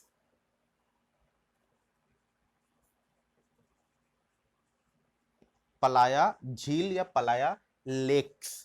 दरअसल क्या होता है, जब पानी बरसता है, बरसने की वजह से आसपास के धौरों के ऊपर से इकट्ठा होता हुआ बहता हुआ ये बीच वाला जो समतल एरिया है, कॉरिडोर है, इसके बीच में जो मैंने बताया लॉन्गिट्यूडनल या लीनियर सैंड ड्यून्स के बीच में जो एरिया होता है, यहाँ पे आके पानी जम जाता है नीचे, और वो नीचे सीप नहीं पाता, नीचे की तरफ जा नहीं पाता, वो ऊपर जमा हुआ रह जाता है। तो जो टेम्पररी लेक्स क्रिएट होते हैं, देखिए टेम्पररी होगा क्योंकि पानी उड़ जाता है उसके बाद एवापोरेट हो जाता है जल्दी। ठीक है, बहुत तेज धूप पड़ती है, तो वो जो पानी अगर बहुत बड़े इलाके में होता है तो उसको पलाया लेक्स बोल देते हैं। ठीक है, और अगर वो छोटे इलाके के अंदर होता है तो उसे रण बोल देते हैं, लेकिन कंसेप्ट बिल्कुल एक है। ठीक है, अब आगे की बात सुनिए। क्योंकि हमारे डेजर्ट के अंदर जो चट्टाने हैं, जिन चट्टानों के कांटेक्ट में पानी आता है, जनरली वो चट्टाने होती हैं खारी। वो सारी की सारी चट्टानें क्या हैं, सलाइन है नेचर में। इस वजह से इनका जो पानी होता है, इनके अंदर जो पानी इकट्ठा होता है, वो जनरली सलाइन इन नेचर ही होता है। ठीक है, रण का पानी या पलाया का जो पानी होता है वो जनरली खारा होता है। ठीक है, क्योंकि मैंने आपको बताया कि जो चट्टाने होती हैं, रॉक फॉस्फेट जैसी चट्टान हो गई, उसके नीचे रॉक फॉस्फेट अपना नमक ही होता है एक प्रकार का। ठीक है, रॉक फॉस्फेट हो गई, और अभी बताया था आपको मैंने और भी चट्टानों के बारे में, तो ये सब खारी होती हैं नेचर में, इस वजह से यहाँ का पानी होता है खारा। ठीक है, चलिए आगे की बात करते हैं। यहाँ पे जो फेमस रण हैं वो कौन कौन से हैं, मैं उनकी बात कर लेता हूँ, और वो कहाँ पाए जाते हैं। ठीक है, जरा देखिएगा, मैं इन्हीं की बात कर रहा हूँ, लॉन्गिट्यूड के अंदर ही मैं रण और पलाया की बात कर रहा हूँ। जरा देखिए कौन कौन से फेमस रण हैं, मैं उनकी बात कर लेता हूँ।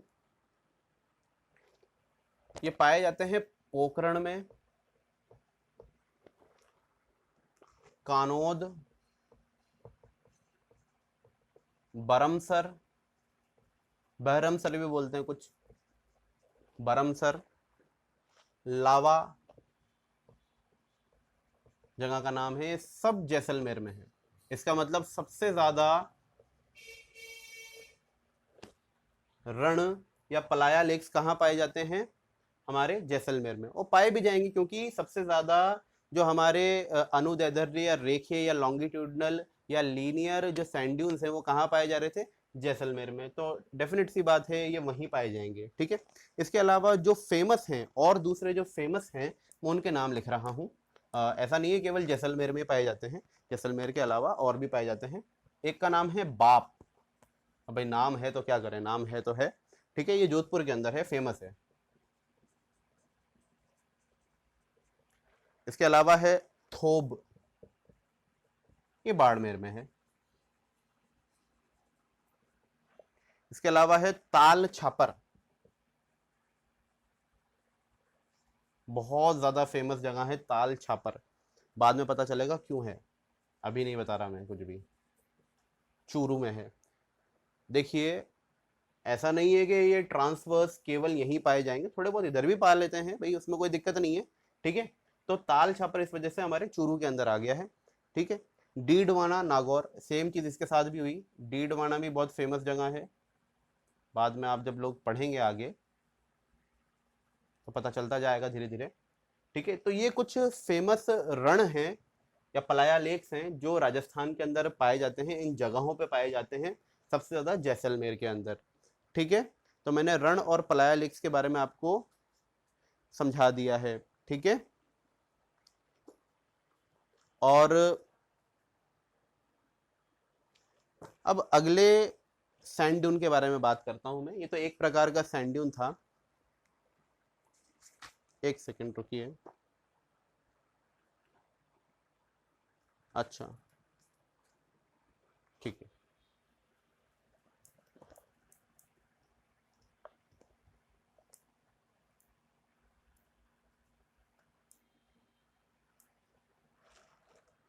इन्हीं सैंड ड्यून्स में जिनकी मैं भी बात कर रहा हूं, लॉन्गिट्यूडनल या अनुदैर्ध्य या रेखीय के अंदर ही एक और प्रकार की वाटर हार्वेस्टिंग टेक्निक है रण और पलाया लेक्स के अलावा, इनको नाम दिया गया है खड़ीन।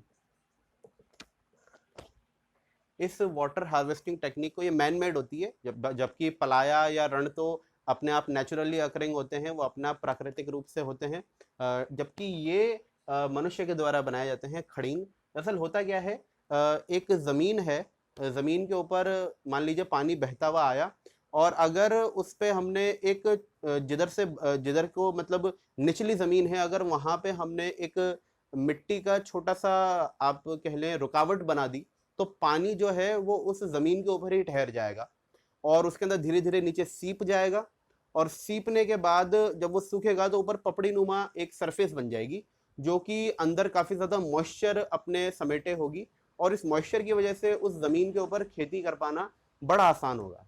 तो उसी तरह की जो वाटर हार्वेस्टिंग टेक्निक होती है जहाँ पे मनुष्य क्या करता है, जो लोअर सरफेस होती है, जब ढलान से ऊपर पानी नीचे को आता है तो नीचे की तरफ वो क्या करता है, थोड़ा सी रुकावट बना जाता है, पानी रुकता है और वो धीरे धीरे नीचे सीप जाता है, ऊपर पपड़ी नुमा एक सरफेस बन जाती है जिसके अंदर नीचे को काफी ज्यादा वाटर होल्डिंग होती है उसके अंदर, और ऊपर आसानी से उसके ऊपर आप खेती बाड़ी कर सकते हैं। तो यही टेक्निक जो कहलाती है खड़ीन कहलाती है, और ये भी इसी प्रकार के धौरे कह लूँ, लॉन्गिट्यूडनल जो सैंड ड्यून्स होते हैं उन्हीं के बीच में ये वाला काम किया जाता है खड़ीन का।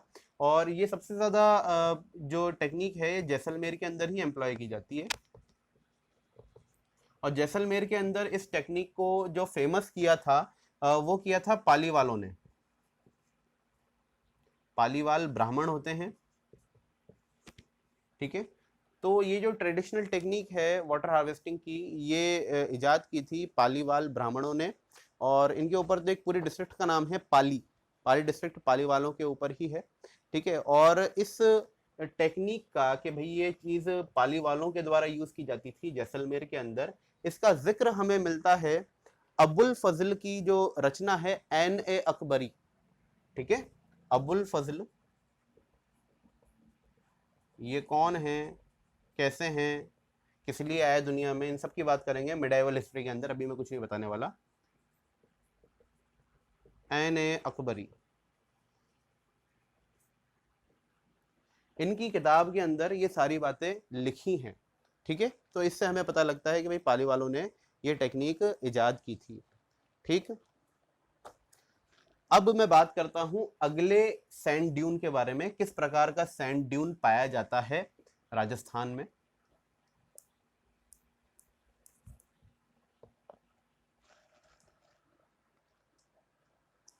दूसरे सैंड ड्यून का नाम है ट्रांसवर्स,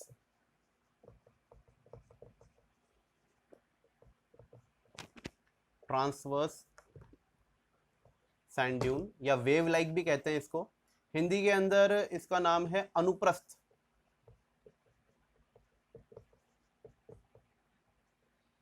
हिंदी के अंदर नाम है अनुप्रस्थ। जैसे कि वेव्स बनी हुई हो, जैसा कि आप लोग जनरली इमेजिन करते हैं किसी डेजर्ट को, रेत के धौरे, आप आंख बंद कीजिए, आप रेत के धौरे के बारे में सोचिए, जो आपके दिमाग में पहली पिक्चर आती है दरअसल वही कौन से होते हैं, ट्रांसवर्स। अगर आपको मेरी बात अजीब सी लग रही हो तो आप ये पिक्चर देख लीजिए।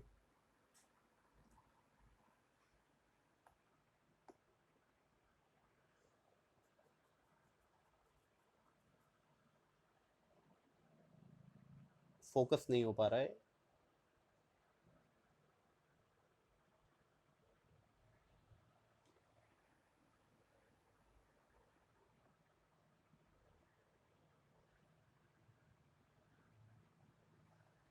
इस तरह के जो धौरे होते हैं ये ट्रांसवर्स कहलाते हैं, ट्रांसवर्स सैंड ड्यून, ठीक है। और जैसा आप लोगों ने अगर मूवी देखी है सरफरोश, सरफरोश के अंदर एक सीन आता है जो जहाँ पे मेजोरिटी ऑफ द जो शूटिंग है वो रेगिस्तान वाली, वो सारी इन ट्रांसवर्स वालों के अंदर ही की गई है, ठीक है। वहाँ देख लीजिएगा, उससे पता लग जाएगा ये कहाँ पे है मैक्सिमम। उनकी बात कर लेता हूँ, बीकानेर,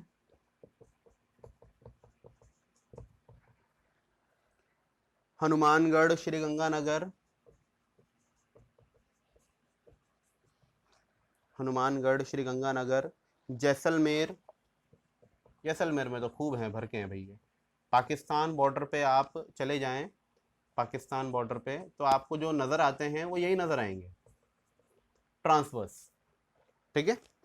तो बीकानेर, हनुमानगढ़, श्रीगंगानगर और जैसलमेर के अंदर ये वाले पाए जाते हैं, कौन से, ट्रांसवर्स, ठीक है। अगले सैंड ड्यून के बारे में बात कर लेता हूं। इनके बीच में अगर पानी जमा होता है तो उसे ओआसिस बोल देते हैं, जनरली सरोवर बोल देते हैं, ठीक है। इनके बीच में अगर पानी जमा होता है कहीं पे तो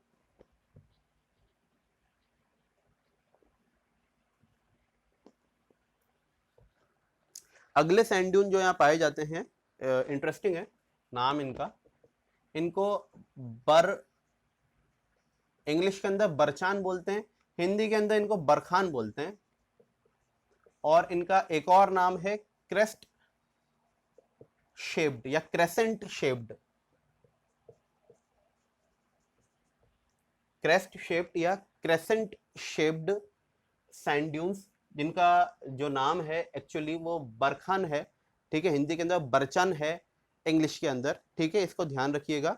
इनका नाम ऐसा क्यों है, क्योंकि दरअसल यहाँ से हम देख सकते हैं क्रेसेंट शेप। क्रेसेंट शेप दरअसल मून का होता है, मतलब इनका जो शेप होता है वो मून की तरह होता है। आप जरा ये देखिए, मैं दिखाने की कोशिश करता हूँ।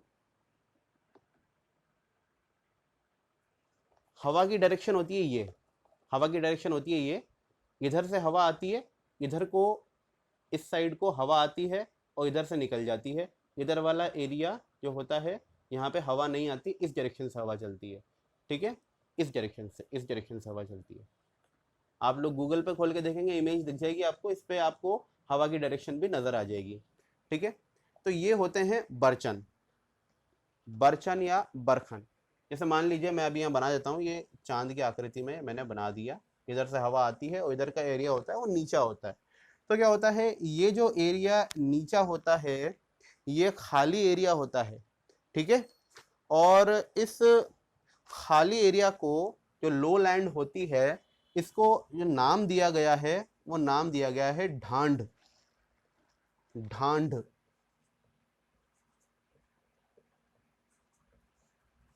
ये जो लो लैंड है बरकन में, जो कॉनकेव लो लैंड है, कॉनकेव, ये कॉनकेव है, केव की तरह घुसा हुआ है अंदर को, हवा इधर से आ रही है, कॉनकेव है ये, ठीक है। तो कॉनकेव के अंदर जो एरिया होता है उसको नाम दिया गया है ढांड, ठीक है। और जब यही ढांड अब पानी से भर जाता है, मान लीजिए बरसात हो गई और इस ढांड के अंदर पानी भर गया, तो इसी ढांड को नाम दे देते हैं हम लोग सरोवर। इंग्लिश के अंदर भी भाई हम सरोवर ही कहने वाले हैं। कुछ चीज़ों के नाम हैं तो इंग्लिश हो चाहे हिंदी, उनके नाम सेम ही चलने वाले हैं, उनको आप बदलेंगे नहीं, क्योंकि ये राजस्थान की जीके है। कई सारी चीज़ें आप लोग इंग्लिश में ट्रांसलेट करना पॉसिबल नहीं होता आप लोगों के लिए, हमारे लिए भी, तो उसको हम लोग एज इट इज़ हिंदी का ही लिखने वाले हैं। आप बस केवल SAROVAR लिख लेंगे, सरोवर, और कुछ नहीं करने वाले, ठीक है। तो ये हुए ढांड और ये हुए सरोवर, और ये क्या है, बरखन है, ठीक है। अब अगले मैं सैंड ड्यून के बारे में बात करता हूं। मैंने आपको ध्यान रखिएगा, हवा की डायरेक्शन इधर से बताइए, ठीक है, किधर से बताइए, इधर से बताइए, ठीक है। अब इसी प्रकार के सैंड ड्यून में अगर हवा उल्टी डायरेक्शन से बहने लगे, उल्टी डायरेक्शन से बहने का मतलब ये है, जैसे मैंने अभी इस तरीके से बनाया था, हवा आ रही थी इधर से, लेकिन अगर वो इधर से बहने लगे तो क्या करते, ऊपर की लेयर को उड़ा देगी। जस्ट इमेजिन कीजिए, ऊपर वाला जो अच्छे से स्मूथ लेयर थी उसको उड़ा देगी, पीछे की तरफ थोड़ा सा धकेल देगी। तो इस प्रकार के जो सैंड ड्यून कहलाते हैं उनका नाम है parabolic.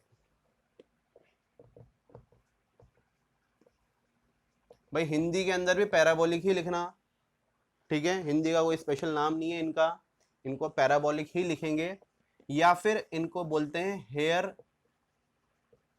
Pin shaped, hairpin shaped.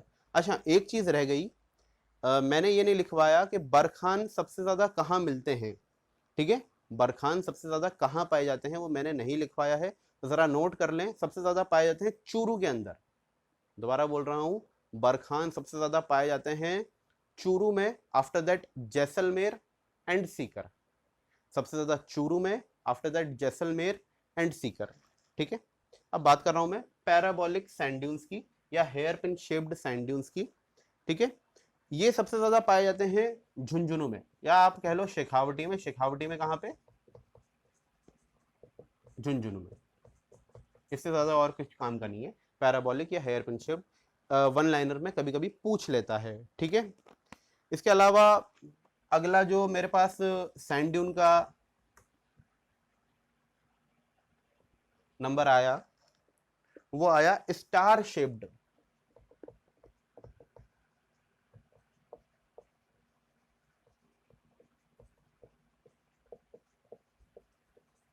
Star shaped sand dune. Star shaped एक स्टार की आकृति, और स्टार कैसे बनेगा, अगर मैं जो मेरे बरखन थे उनको इस तरीके से अरेंज कर दूं, जस्ट इमेजिन करो,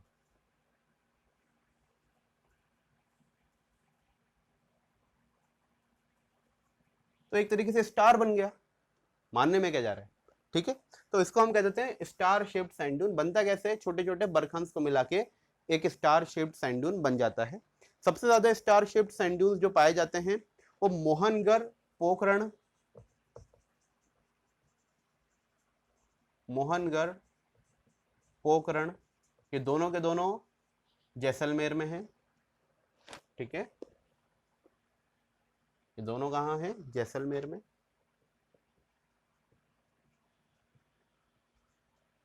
और इनके अलावा सूरतगढ़,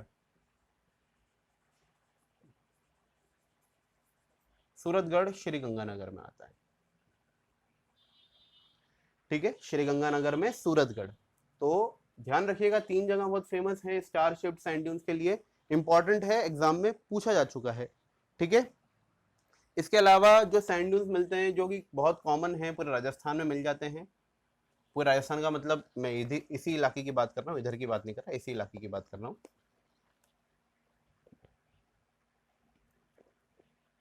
डिपोजिशनल, डिपोजिशनल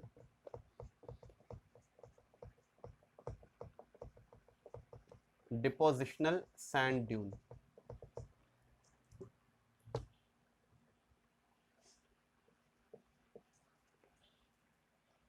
डिपोजिशनल का मतलब होगा कि किसी चीज के ऊपर अगर रेत बार बार आके डिपॉजिट होती चली जाए, डिपॉजिट होने का मतलब आके उसके ऊपर जमती चली जाए, तो वो एक बड़ा सा रेत का दोहरा बन जाएगा, या कहूँ वहाँ पे बहुत बड़ी सैंड की ड्यून बन जाएगी। कई बार क्या होता है, ऐसा कहा जाता है कि बड़े बड़े जो रेत के टीले होते हैं, इनके अगर आप खोद के देखो तो उसके नीचे एक छोटा सा पौधा मिलेगा। तो कारण यही है कि जब रेत उड़ती है तो उसको अगर बीच में रुकावट मिल जाती है तो उसके ऊपर आके वो जमती है, जमते जमते धीरे धीरे टीला बड़ा होने लगता है, और जैसे जैसे रेत और जमती आएगी टीला और बड़ा होता जाएगा। ठीक है, तो इस प्रकार के जो टीले होते हैं वो कौन से कहलाते हैं? डिपोजिशनल, किसी चीज के डिपॉजिट होने की वजह से जो सैंड ड्यून्स बनते हैं। ठीक है, ये पाए जाते हैं पुष्कर में, खासतौर से पुष्कर पता है आपको, अजमेर में है। नाग पहाड़ियां, ये भी अजमेर में है। ठीक है, और सीकर की पहाड़ियां, सीकर हिल्स। आप लोग कहोगे सर अजमेर तो है ही नहीं इस वाले इलाके में। मैंने आपको बताया था थोड़ा बहुत भाई मार्च करता है। ठीक है, मैंने बताया था आपको डेजर्ट क्या है, मार्च करता है, थोड़ा चलता है हवा की वजह से, तो इस वजह से मैं इनके नाम लिख रहा हूँ यहाँ पे, अदरवाइज मुझे कोई शौक नहीं आ रहा। ठीक है, तो ये मेरे पास अलग अलग प्रकार के जो राजस्थान के अंदर सैंड ड्यून्स पाए जाते हैं इस इलाके के अंदर, खासतौर से मैंने उनकी बातें की हैं। ठीक है, मैंने अभी आपको ये वाला रीजन जो एरिड ग्रेट डेजर्ट वाला जो इलाका था उसे समझाया है। उसके अंदर 2 रीजन्स थे, एक तो ये वाला जहाँ पे कोई रेत वगैरह नहीं पाई जाती, और एक ये वाला रीजन जहाँ पे रेत ही रेत है।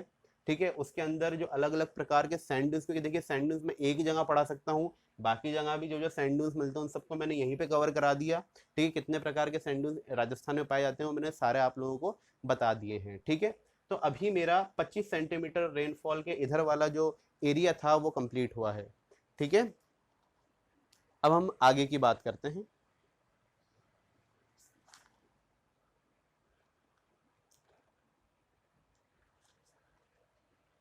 अब हम आगे की बात करते हैं इसके इधर का इलाका, मतलब पॉइंट नंबर 2 जो कि है मेरा सेमी एरिड लेसर डेजर्ट। ठीक है,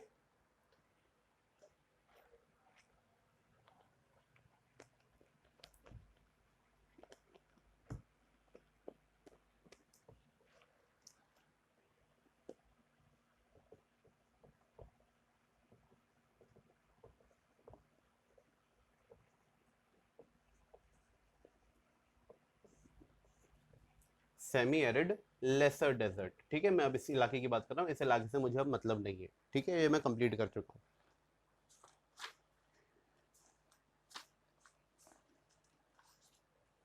सेमी एरिड लेसर डेजर्ट जो है, सेमी एरिड लेसर डेजर्ट जो है, इसको सेमी एरिड सैंडी प्लेन्स भी कहा जाता है, तो आप परेशान ना हो। ठीक है, सेमी एरिड सैंडी प्लेन्स भी कहा जाता है, और इस इलाके को राजस्थान का बांगड़ प्रदेश भी कहा जाता है। बांगर, ये बांगर वर्ड कहां से आया?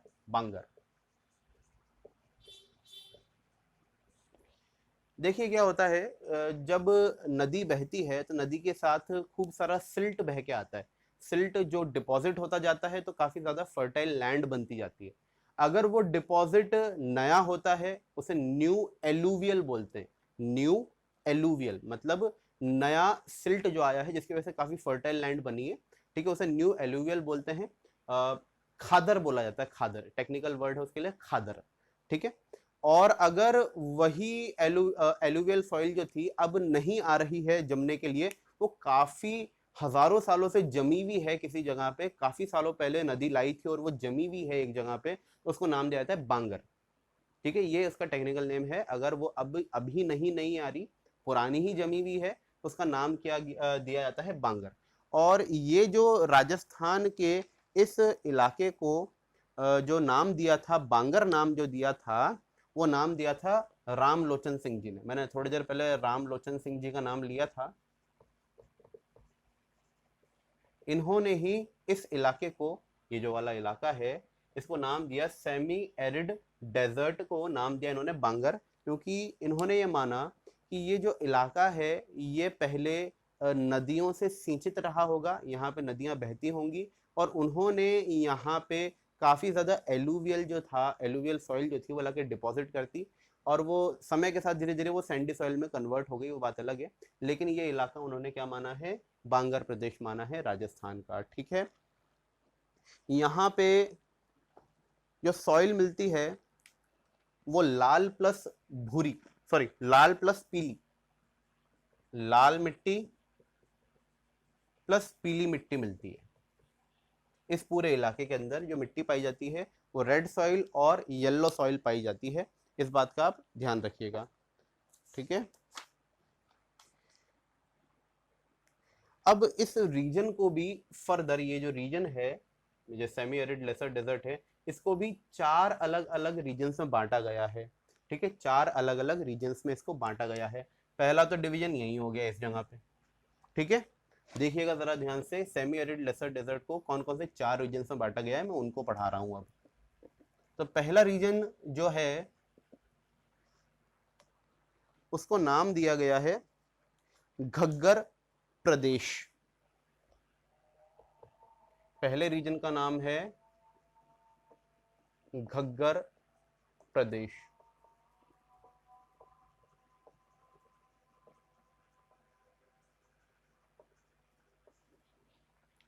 ठीक है, घग्गर प्रदेश नाम ही इसीलिए क्योंकि यहां से घग्गर नदी बहती है।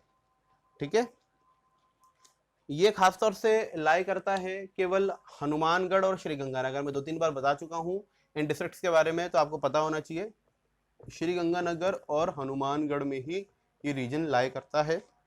इस रीजन को नाली प्रदेश भी बोलते हैं। नाली, देखिए इंग्लिश के अंदर भी नाली ही लिखना है, नाली इंग्लिश में लिख लेना आप, NAALI, लेकिन इसको नाली ही लिखना है, नाली प्रदेश। नाली प्रदेश क्यों, क्योंकि यहाँ से जो घग्गर नदी बहती है उसने यहाँ पे इतना ज्यादा इरोजन कर दिया है कि जो अब वो जो उसकी बहने का फ्लो जो नजर आता है वो नाली की तरह नजर, जैसे कि नाली बन चुकी हो। ठीक है, तो इस वजह से इसको नाम दिया गया है नाली प्रदेश। ठीक है, वैसे जो घग्गर नदी यहाँ से बहती है, घग्गर रिवर यहाँ से बहती है, घग्गर, घग्गर नदी को आज के समय मृत नदी कहा जाता है, डेड रिवर।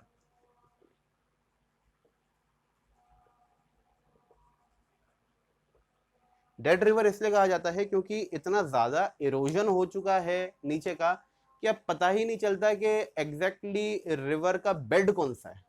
इसलिए अब कहा जा रहा है कि भाई ये नदी अब मरने की ओर अग्रसर है, अब ये मरेगी, मतलब ये बहना बंद हो जाएगी थोड़े समय के अंदर, इसलिए कहा जाता है इसको मृत नदी, घग्गर नदी को। ठीक है, अब नीचे का जो इसका जो कह सकता हूं मैं, जो इसका नीचे का तल है वो एग्जैक्टली नहीं पता कहाँ पे है, इस वजह से इसको मृत नदी कहा जाता है। ठीक है, ये भी कहा जाता है कि ये घग्गर नदी है दरअसल जो हमारी प्राचीन सरस्वती नदी थी उसी का अवशेष है।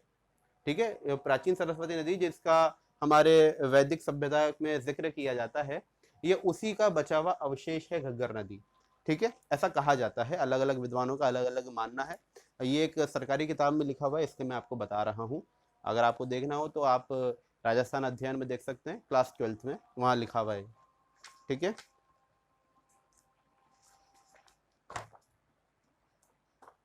ठीक है, ये नाली प्रदेश कहलाता है क्योंकि यहाँ पे जैसे मैंने आपको बताया काफी ज्यादा इरोजन हो चुका है। कौन सा इरोजन हो चुका है यहाँ पे, अवनालिका अपवर्दन कहलाता है। इरोजन का नाम जो है मैं लिख देता हूँ, अवनालिका अपवर्दन।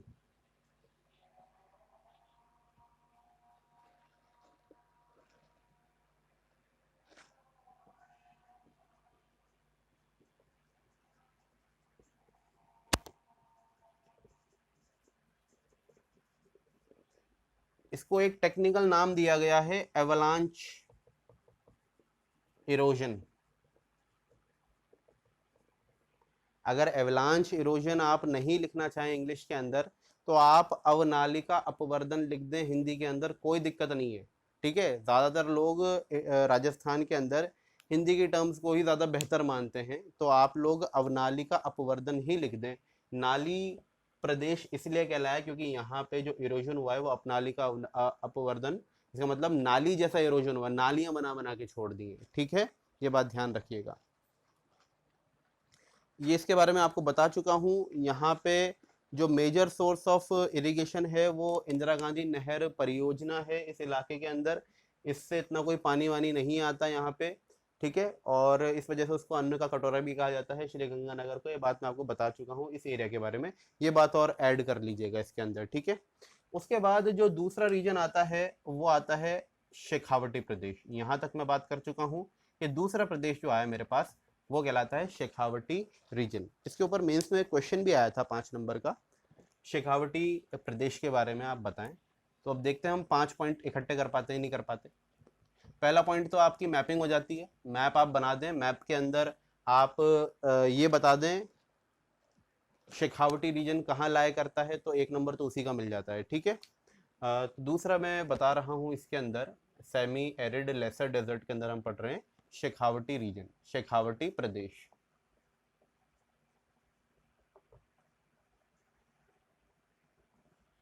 ठीक है, कौन कौन सी डिस्ट्रिक्ट्स आती हैं इसके अंदर? झुंझुनू, सीकर, चूरू, और साथ में ध्यान रखिएगा उत्तरी नागौर, नॉर्दर्न नागौर। नागौर का थोड़ा सा हिस्सा शेखावटी प्रदेश में आता है, ये बात ध्यान रखिएगा। केवल ये 3 डिस्ट्रिक्ट्स नहीं है शेखावती प्रदेश के अंदर। ठीक है, जनरली हम इन 3 डिस्ट्रिक्ट्स को ही एसोसिएट करते हैं, लेकिन उत्तरी नागौर को भी हमें इसमें रखना होगा। ठीक है, अब ये जो रीजन है इसकी जो एलिवेशन, एलिवेशन का मतलब होता है समुद्र तल से ऊंचाई, वो जनरली बाकी के रीजन से कम है। दोबारा सुनिए, ये जो रीजन है यहाँ की जो नॉर्मल एलिवेशन है वो बाकी के इलाकों से कम है। अगर कोई इलाका ऊंचा हो, बाकी का इलाका अगर नीचा हो, तो डेफिनेट बात है पानी जो होगा वो यहीं अटक के रह जाएगा अंदर ही। तो यही है यहाँ पे दिक्कत। इस इलाके को हम लोग कहते हैं इनलैंड ड्रेनेज का इलाका, area of inland drainage. Inland drainage का मतलब हुआ कि यहाँ पे जो जल का प्रवाह है वो आंतरिक है।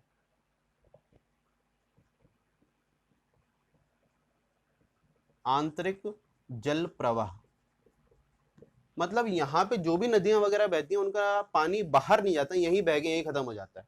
और यहाँ पे जो नदी बहती है, जो फेमस नदी यहाँ बहती है, वो उसका नाम है कांतली।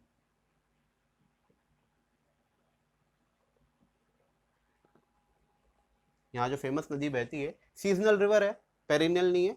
ठीक है, ये केवल मानसून के समय एक्टिवेट होती है और फिर उसके बाद खत्म हो जाती है कुछ महीनों बाद। ठीक है, तो कांतली नदी जो है वो यहाँ बहती है, आंतरिक जल प्रवाह होने की वजह से वहीं अटक के रह जाती है। ठीक है, अब देखिए मैं कितने पॉइंट बता चुका हूँ। 5 नंबर का अगर क्वेश्चन होगा, पहला पॉइंट मैपिंग का, दूसरा ये हो गया कहाँ कहाँ लाया करता है, तीसरा हमने ये बना दिया, चौथा हमने ये बना दिया कांतली नदी। ठीक है, और पांचवा अगर आप लोग चाहो, वैसे जरूरत नहीं है, उसके बिना भी काम हो जाएगा, वो दे देते हैं नंबर 4, क्योंकि देखिए 5 नंबर के क्वेश्चन में 4 नंबर ही दिए जाते हैं, उससे ज्यादा देते नहीं है वो लोग। ठीक है, यहाँ पे जो कच्चे कुएं पाए जाते हैं, कच्चे कुएं, लोग यहाँ पे मिट्टी के कच्चे कुएं बनाते हैं, इनका नाम है जोहड़। जोहड़ ट्रेडिशनल वाटर हार्वेस्टिंग टेक्निक है जोहड़। शेखावटी प्रदेश में पाए जाने वाले कच्चे कुएं जोहड़ कहलाते हैं। ठीक है, इसके अलावा शेखावटी प्रदेश का एक और नाम है जिसको हम तोरावटी भी बोलते हैं, तोरावटी। ठीक है, वैसे पहाड़ियों के ऊपर नाम है तोरावटी, जब हम पहाड़ियां देखेंगे तब वहां पे भी तोरावटी आएगा। ठीक है, तो इसको लेकर ज़्यादा परेशान ना हो। बस एक और नाम है शेखावटी प्रदेश का, तोरावटी बोलते हैं। देखिए इतने सारे पॉइंट इसके लिए इकट्ठे हो चुके हैं, ये डेफिनेटली आपको 5 नंबर में से 4 नंबर तो दिला ही देगा अगर आप इतना लिख दें तो। ठीक है, एक एक पॉइंट में एक एक बात लिखनी होती है। ठीक है, तो मैंने इसकी बात कर ली है। ठीक है, अब मैं बात करूंगा इस रीजन की, यहाँ पे कौन सा रीजन लाया करता है।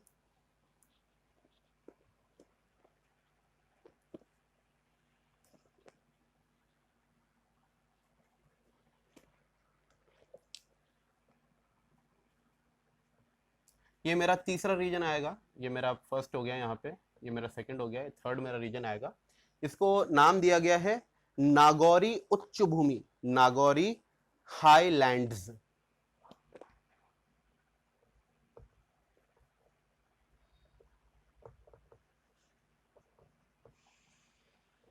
नागौरी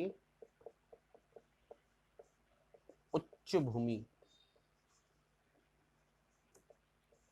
मतलब ये आसपास की जमीन से थोड़ी सी ऊपर उठी हुई है। और दरअसल ये जो नागौरी हाईलैंड्स हैं, यहाँ पे पहले एक समुद्र हुआ करता था, जिसे टेथिस सागर कहते हैं। ये आज की बात नहीं, कई करोड़ साल पहले हुआ करता था। ठीक है, टेथिस सागर, तो उसका ही अवशेष है क्या, नागौरी उच्च भूमि।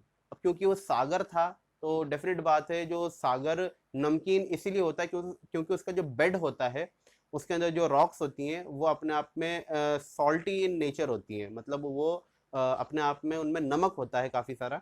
तो यहाँ पे भी जो इलाका है उसके अंदर इतना ज़्यादा नमक है इस इलाके के अंदर, कि काफ़ी ज़्यादा जो हमारे फेमस झीलें वगैरह हैं वो सारी की सारी यहीं लाया करती हैं, जिनके अंदर काफ़ी ज़्यादा नमक होता है। और इसी वजह से ये जो इलाका है पूरी तरीके से बंजर है। ठीक है, यहाँ की जो मिट्टी है, जो कि बंजर मिट्टी है, उसका नाम है रेह या भूड़। ठीक है, या उषार या कल्लर,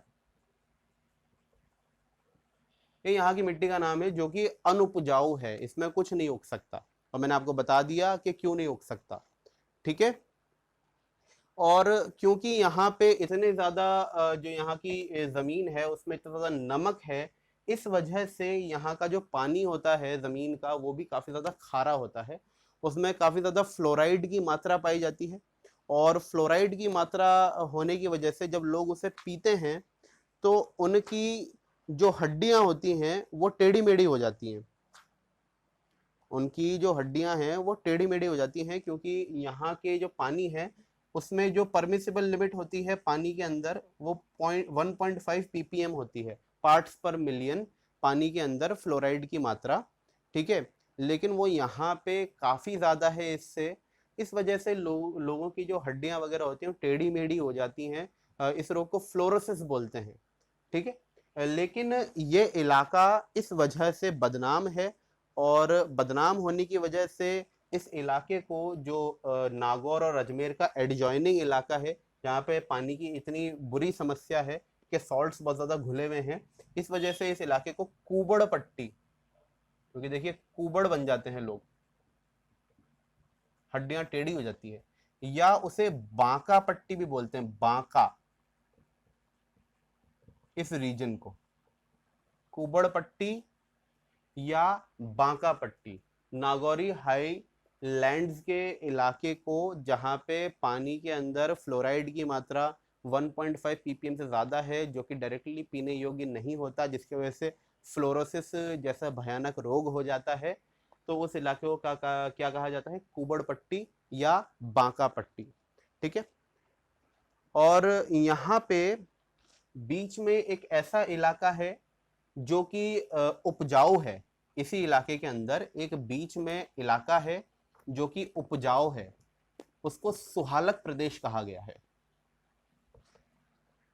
तकरीबन 12 गांव का इलाका है, 12 गांव उसके अंदर आते हैं उस इलाके में, और 12 गांव मिलके क्या बनाते हैं, सुहालक